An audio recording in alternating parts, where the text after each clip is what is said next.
Bismillahirrahmanirrahim. My name is Asma, Class 3, Online with Computer, Chapter 1,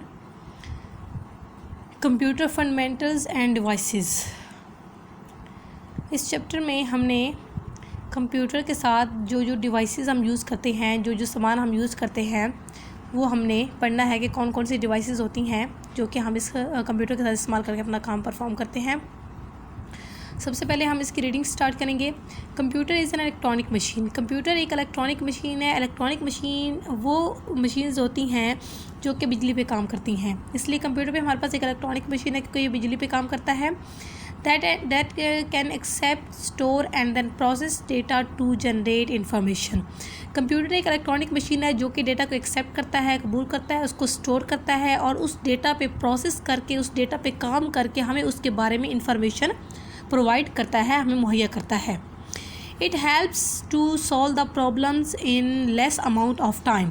ये बहुत ही कम time में जो भी प्रॉब्लम होती है उसको आसानी के साथ सॉल्व करता है। You can complete your work on time and much faster. आप जो भी काम कंप्यूटर पे परफॉर्म करते हैं वो बहुत ही कम टाइम में करते हैं और उसके अलावा बहुत ही तेज़ी के साथ आप कंप्यूटर पे वो काम बहुत ही तेज़ी के साथ और बहुत ही कम वक्त में आप अपना काम जो है वो कंप्यूटर पे परफॉर्म कर सकते हैं। You can read stories. आप कंप्यूटर पे स्टोरीज़ उनको पढ़ सकते हैं। राइट लेटर्स, लेटर लिख सकते हैं। Draw and colour pictures and play games. आप इसके अलावा आप तस्वीरें भी कंप्यूटर पे बना सकते हैं और उनके अंदर कलर भी कर सकते हैं और गेम्स भी कंप्यूटर पे खेल सकते हैं। ये बहुत सारे काम है जो कि आप बहुत ही कम टाइम में और बहुत ही तेज़ी के साथ कंप्यूटर परफॉर्म कर सकते हैं। आप अगर स्टोरीज़ रीड करना चाहें वो स्टोरीज़ भी रीड कर सकते हैं। लेटर्स राइट करना चाहें, लिखना चाहें वो भी लिख सकते हैं। पिक्चर्स वगैरह ड्रा करना चाहें वो भी आप ड्रा कर सकते हैं और अगर आप गेम्स वगैरह भी खेलना चाहें तो वो भी आप कंप्यूटर पर खेल सकते हैं। There are 4 main parts of a computer. अब हमने यहाँ पे कुछ कंप्यूटर के पार्ट्स बताने हैं जो कि सबसे ज़्यादा इम्पॉर्टेंट है और इसमें हमारे पास 4 पार्ट्स हैं जो कि सबसे ज़्यादा इम्पॉर्टेंट हैं और जिनके बगैर कंप्यूटर जो है वो काम परफॉर्म नहीं कर सकता ठीक तरीके से। इसमें सबसे पहले नंबर 1 पे मॉनिटर है, second system unit, third keyboard and 4 mouse. ये हमारे पास कंप्यूटर के 4 इम्पॉर्टेंट जो मेन पार्ट्स हैं उनके नाम ये हैं: monitor, system unit, keyboard and mouse. You can attach other devices to it such as printer, speakers and microphone. इसके अलावा आप और भी कुछ डिवाइसेस हैं जो कि आप कंप्यूटर के साथ अटैच करके उनको भी आप उनके साथ भी जो काम परफॉर्म करना चाहें कर सकते हैं। उसमें हमारे पास प्रिंटर है, अगर आप कोई चीज़ प्रिंट करना चाहते हैं तो प्रिंटर इस्तेमाल कर सकते हैं। स्पीकर, कोई अगर आपने कोई चीज़ सुननी है तो आप स्पीकर भी साथ अटैच कर सकते हैं। इसके अलावा माइक्रोफोन भी आप अटैच कर सकते हैं। ये हमारे पास कुछ और डिवाइसेस हैं जो कि आप अटैच कर सकते हैं जब आपको इनकी ज़रूरत होती है। जो एक कंप्यूटर के 4 मेन पार्ट्स हैं उसमें हमारे पास monitor, system unit, keyboard and mouse शामिल है। इनके बगैर कंप्यूटर कोई भी काम सही तरीके से परफॉर्म नहीं कर सकता। Parts of a computer: monitor, system unit, keyboard, mouse. Let's study about each part in detail. अब हमने ये जो 4 पार्ट्स हैं जिनके मैंने आपको नेम बता दिए हैं, मॉनिटर है, सिस्टम यूनिट है, कीबोर्ड है, माउस है, तो इनके बारे में अब हमने डिटेल से पढ़ना है कि इनमें हर एक पार्ट का जो है उसका काम क्या होता है, क्या क्या फंक्शन वो परफॉर्म करता है। सबसे पहले नंबर 1 पे हमारे पास है मॉनिटर। साथ आप सामने मॉनिटर की पिक्चर भी देख रही हैं। मॉनिटर, अब monitor looks like TV screen. Monitor जो है वो एक टीवी स्क्रीन की तरह हमें दिखाई देता है। You can see alphabet, words, cartoons, pictures and numbers on a monitor. आप इसके ऊपर अल्फ़ाबेट देख सकते हैं, वर्ड्स अगर आपने जो कोई भी वर्ड आपने राइट किया है वो भी आप देख सकते हैं, कार्टून्स आप इस पर देख सकते हैं, तस्वीरें देख सकते हैं, नंबर्स देख सकते हैं, जो कुछ भी आप चीज़ देखना चाहें आप मॉनिटर की स्क्रीन, आप मॉनिटर पे इजीली उसको देख सकते हैं। It is an output device. ये हमारे पास आउटपुट डिवाइस कहलाती है। क्यों आउटपुट डिवाइस कहलाती है? क्योंकि जो भी चीज़ हम कीबोर्ड के ज़रिए हम इस पे राइट कर रहे होते हैं, कीबोर्ड के थ्रू जो भी चीज़ हम राइट करते हैं तो वो हर चीज़ हमें मॉनिटर की स्क्रीन पे डिस्प्ले हो रही होती है।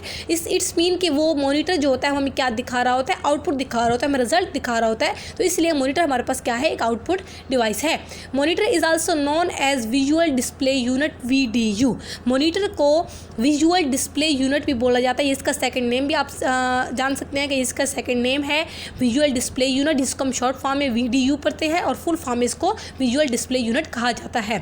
There are 2 types of monitors. Monitor की मजीद 2 टाइप्स हमारे पास होती हैं। नंबर 1 पे हमारे पास CRT है, जिसको हम फुल फॉर्म में कैथोड रे ट्यूब कहते हैं, जबकि सेकंड में हमारे पास LCD है, जिसको लिक्विड क्रिस्टल डिस्प्ले बोला जाता है। CRT मोनीटर जो हमारे पास है, ये पहले हमारे पास यूज़ किए जाते थे, अब इनको इतना ज़्यादा इस्तेमाल नहीं किया जाता। जो अब मोनीटर हमारे पास ज़्यादा यूज़ किए जाते हैं, उसमें हमारे पास जो शामिल है वो है LCD, जिसको लिक्विड क्रिस्टल डिस्प्ले कहा जाता है। इसको ज़्यादा आजकल इस्तेमाल किया जा रहा है। सेकंड नंबर पे हमारे पास सिस्टम यूनिट है। सिस्टम यूनिट है CPU central processing unit. System unit है CPU central processing unit encased in it. System unit हमारे पास क्या होता है, इसके अंदर हमारे पास सेंट्रल प्रोसेसिंग यूनिट होता है, यानी कि CPU जो होता है इसके अंदर इनकेस्ड इसके अंदर लगा हुआ होता है।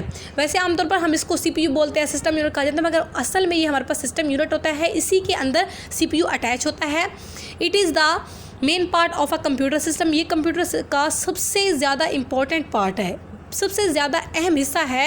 And control all the functions and working. Computer की जितनी भी वर्किंग होती है, जितना भी काम होता है, उस सब को कंट्रोल करना सिस्टम यूनिट का काम होता है। इसलिए ये कंप्यूटर का सबसे ज़्यादा इंपॉर्टेंट पार्ट कहा जाता है। अगर ये हमारे पास नहीं होता तो हमारा कोई काम भी कंप्यूटर के ऊपर का परफॉर्म हम नहीं कर सकते। It consist of 3 parts. इसके सिस्टम यूनिट के हमारे पास 3 पार्ट्स होते हैं मजीद, जिसमें नंबर 1 पे हमारे पास अरिथमेटिक एंड लॉजिक यूनिट शामिल है, जिसको हम शॉर्ट फॉर्म में ALU बोलते हैं।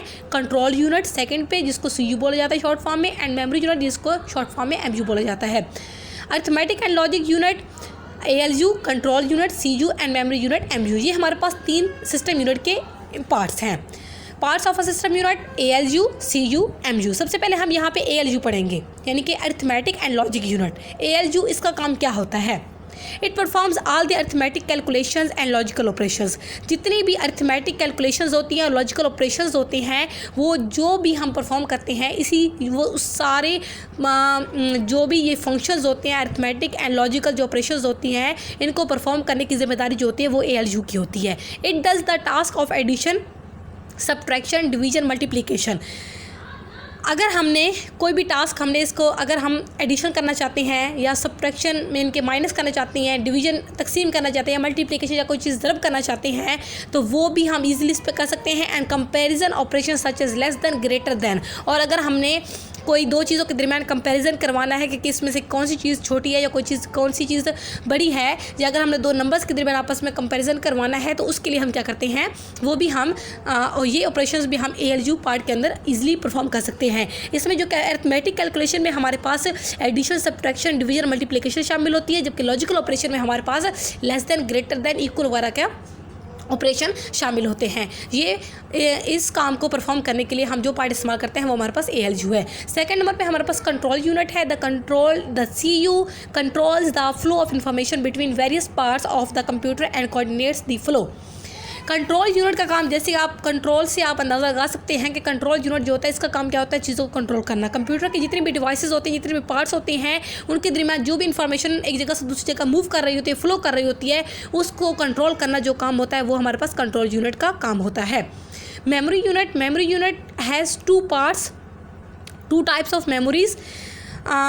मेमोरी यूनिट जो होती है इसमें हमारे पास 2 टाइप की मेमोरी शामिल होती है। One is RAM, the other is ROM. इसमें हमारे पास 2 टाइप की मेमोरी होती है। एक को हम रैम बोलते हैं, दूसरे को हम रोम बोलते हैं। सबसे पहले हम रोम पढ़ेंगे कि रोम का काम क्या होता है। ROM is a permanent memory. रोम जो होती है वो परमानेंट होती है, मुस्तकिल मेमोरी हमारे पास होती है। इट्स मीन कि जो भी काम हम रोम के ऊपर करते हैं वो हमारा कभी भी ख़त्म नहीं होता। वी कैन नॉट, आगे हम इसकी रीडिंग में मजीद बता रहे हैं कि we can not erase the data stored in it easily, कि जो भी चीज़ अगर हम रोम के ऊपर लिखते हैं तो उसको हम आसानी के साथ इरेज नहीं कर सकते। हाउ एवर ताहम RAM stores temporary data that can be accessed, change और डिलीटेड। इसके अलावा रैम के ऊपर रैम हमारे पास टेम्परेरी मेमोरी है। रोम का हमने बता दिया है कि परमानेंट मेमोरी है, जबकि रैम हमारे पास क्या है, टेम्परेरी, यानी कि आर्जी मेमोरी है। जो भी डेटा अगर हमने रैम के ऊपर स्टोर किया है तो उसको हम आसानी के साथ डिलीट भी कर सकते हैं, उसको हम चेंज भी कर सकते हैं, उस डेटा को हम ख़त्म भी कर सकते हैं। हमें किसी किस्म का कोई मसला इस पर नहीं होता। RAM stores nothing once the computer is switched off. इसके अलावा इन दोनों में एक डिफरेंस ये भी है कि अगर हमने रोम के ऊपर कोई डेटा लिखा है और हमने कंप्यूटर का स्विच ऑफ कर दिया है, तो जो भी डेटा हमने कंप्यूटर रोम के ऊपर लिखा था और उधर से हमने कंप्यूटर पे बंद कर दिया है, तो वो डेटा कभी भी रोम के ऊपर से ख़त्म नहीं होगा। जबकि रैम में ये होता है कि इसका मैंने ये भी बता दिया कि इसके ऊपर जो डेटा हम स्टोर करते हैं उसको हम तो एक तो हम आर्जी तौर पर थोड़ी सी टाइम के लिए हम उसको स्टोर कर रहे होते हैं, तो जो भी डेटा इसके ऊपर होता है उसको हम आसानी से डिलीट भी कर सकते हैं, चेंज भी कर सकते हैं। तो यही वजह होती है कि अगर हमने कंप्यूटर को ऑफ़ कर दिया है और रैम के ऊपर जो डेटा हमने लिखा था, जो भी स्टोर किया था, जैसे ही हम कंप्यूटर ऑफ़ करेंगे तो जितना डेटा रैम के ऊपर होगा वो सारे का सारा ख़त्म हो जाएगा। ये इन दोनों में सबसे ज़्यादा इंपॉर्टेंट डिफरेंस है कि रोम के ऊपर जो भी डेटा हम स्टोर करते हैं, अगर हम कंप्यूटर को ऑफ भी कर दें तो वो डेटा कभी भी कंप्यूटर के ऊपर ख़त्म नहीं, रोम के ऊपर ख़त्म नहीं होता। इसके अलावा अगर हम रैम पे वही डेटा स्टोर करते हैं, जैसे ही हम कंप्यूटर ऑफ करेंगे तो रैम के ऊपर जितना भी डेटा होगा वो सारे का सारा इसके ऊपर ख़त्म हो जाएगा। तो इसलिए कि RAM stores nothing once the computer is switched off, कि जो भी चीज़ हम कंप्यूटर का, जैसे हम कंप्यूटर को स्विच ऑफ करते हैं, जो भी इसके ऊपर रैम के ऊपर चीज़ स्टोर होती है वो सारी की सारी वहाँ से ख़त्म हो जाती है। यहाँ पे नोट एक दिया गया है छोटा सा कि रोम एंड रैम की यहाँ पे फुल फॉर्म बताई गई है। रोम रीड ओनली मेमोरी, आर से रीड, ओ से ओनली, एम से मेमोरी। जबकि रैम का हमारे पास है रैंडम एक्सेस मेमोरी, आर से रैंडम, ए से एक्सेस, एम से मेमोरी। ये हमारे पास रोम एंड रैम की फुल फॉर्म है। आज की रीडिंग हमारी यहीं तक कंप्लीट है। कल इंशाल्लाह आगे हम रीडिंग करेंगे, इसकी आगे 2 पार्ट्स पढ़ेंगे। आज हमने मॉनिटर और सिस्टम यूनिट को कंप्लीट कर लिया है। कल इंशाल्लाह हम इसकी मज़ीद आगे जो 2 पार्ट्स हैं, कीबोर्ड एंड सिस्टम यूनिट, उसकी हम रीडिंग करेंगे। तो आज की हमने रीडिंग पेज नंबर 7 तक कंप्लीट का एंड कर दी है। आगे कीबोर्ड जो है इसकी रीडिंग हम कल इंशाल्लाह स्टार्ट करेंगे।